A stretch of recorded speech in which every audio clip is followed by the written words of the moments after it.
Welcome to Bennett's BikeSocial, welcome to beautiful southern Spain, welcome to the launch of BMW's F900GS. Now this is going to be a two-part test, so pay attention. First this morning is going to be off-road on the F900GS with the Enduro package. So it's a little bit more crash protection, we've got off-road bias tyres, an Enduro Pro on the modes. The suspension's a bit beefier, more suited for off-road riding. Then this afternoon, we try the road version, which is the same engine, performance, torque, similar electronics and ride weights, but now it's more road orientated with the road suspension, the road tyres and different modes. So this morning off-road, this afternoon on-road, and this evening verdict.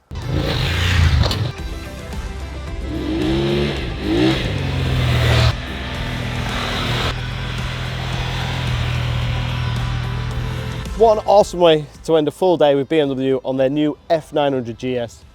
The sun is setting on what can be described as a pretty epic day.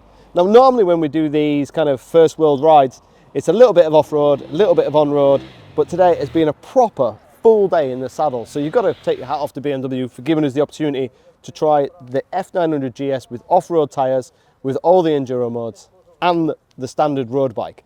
It's been really interesting to compare the two because they're two very different bikes. They are not just electronics. It's with the trophy bike that we rode this morning, it's about the suspension that's very different to the road bike. On the road bike, it's obviously with the road bias tyres and the road suspension, it's a lot softer, it's a lot more manageable, it's very comfortable, the ride is really plush. It's kind of what I expected BMW to deliver. When you start to ride a little bit more aggressive, you soon start to find the limitations and you need to play about with the manually adjustable suspension. But if you're just riding this bike as it's been designed, the suspension is excellent, really nice and soft and plush and comfortable. Almost like being on kind of like a boat at times, you're just enjoying the ride quality. And then with the GS trophy bike that we rode this morning, the chassis is a little bit more taut, the suspension is not as much travel. On off-road, very easy to ride, very impressed. If you're new to off-road riding or you're a bit nervous about taking these type of bikes off-road, the rider aids are excellent off-road. The ABS off-road saved me on many occasions. And if you're using the off-road traction control, controls the slide beautifully, controls it really well. Really manageable, easy bike to ride. And I think that really just sums up both bikes. It's what I kind of expected BMW to deliver. It's difficult to compare it to the 850 because it's considerably lighter, it's got considerably more power, it's got considerably more tech. It's almost a different bike. BMW said in the presentation it was 80% new off the top of my head, but it feels like it's 100% new. It feels like a very different bike. So just getting into the hillsides above Malaga. Got to be careful that we're on the off-road bias tyre, it's a bit cold. But it's nice that you could just switch off the traction on the fly. Just press that button, no traction. If you want to change the other modes, like when you go to Enduro, we'll play with those later. But it's really torquey off the bottom. And it is small, as in quite narrow. It's really kind of playful, just bounce it off onto the back wheel whenever you want. I mean, that's without even trying. Woo. It's a bit fresh though. Clutch feels, I wouldn't say strange, but just a lot of play in it. Need to have a look at that when we stop. In terms of modes and switch gear, it's kind of like the familiar BMW layout with a little navigation wheel, as I like to call it, menu, my vehicle. I mean, everything you need to know. It'll tell you what's for tea, what mood your wife's in, when the dog needs walking. It is like really neat, really simple. Mode button on the right bar, heated grips as you'd expect. A little bit sharp off the bottom actually. Cornering traction control, cornering ABS. We've got the Enduro and Enduro Pro modes, which is this button here. You've got Road, Enduro and Enduro Pro. Already this feels really agile. It's like really slim here in the seat. Like, yeah, it feels almost like a single cylinder almost. It's really narrow. I mean, that makes it accessible for little riders like me, but it's just really nice, and it's got a real nice feel to it as well, really.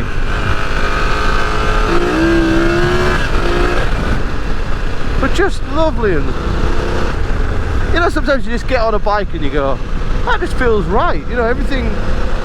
I've got plenty of room between the seat and the pegs. The bars are really nice and wide, lovely switch gear, clear clocks.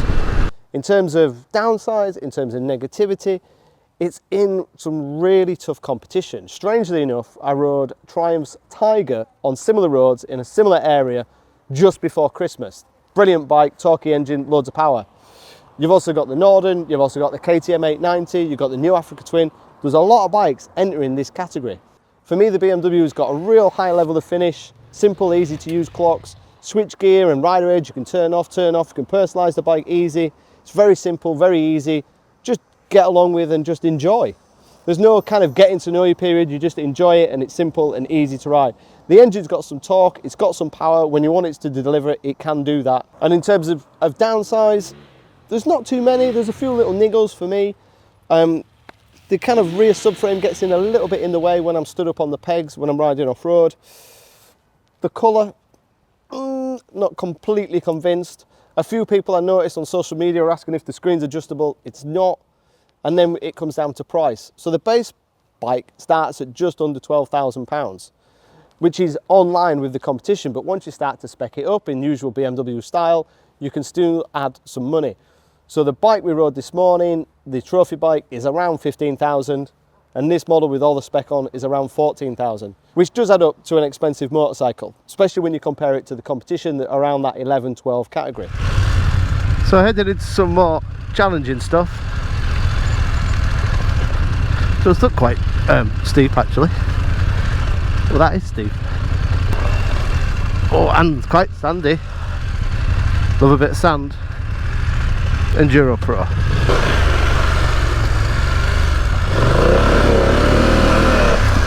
So we have been having fun, but what was interesting is when I dropped it, the SOS kicked in, called a call centre or something, asked if I was alright. Yeah, we said we were fine, confirmed, all done, bike restarts, which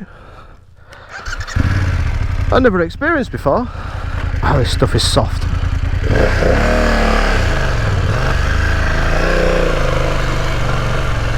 Wow, through it though. It says it's 15 degrees, but it feels a lot more. I'd have to check the weight. So I don't think it's as like flighty and lifty and playful as a KTM or a Norden. But it's difficult when the other bikes are not here. But that's the obvious competition. And the new Africa Twin as well, but I've not ridden that yet, so I've only ridden the old one, so you can't really draw a fair comparison there, can you?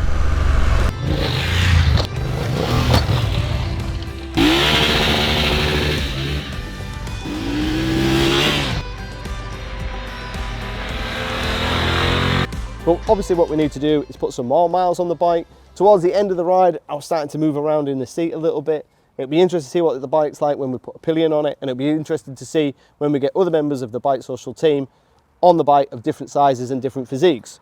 But first impressions, massive jump over the 850. It's almost not comparable. Very simple, very easy to ride, plenty of punch, plenty of fun. Rider edge you can turn on and off on the fly. Hugely impressive. Thanks for watching. This has not been a holiday, I assure you. Let us know what you think of the colours. Let us know which model you choose. If you've got any questions, get them below and we'll get back to you. I'll do my best to answer any questions you've got. And for reference, I am this short.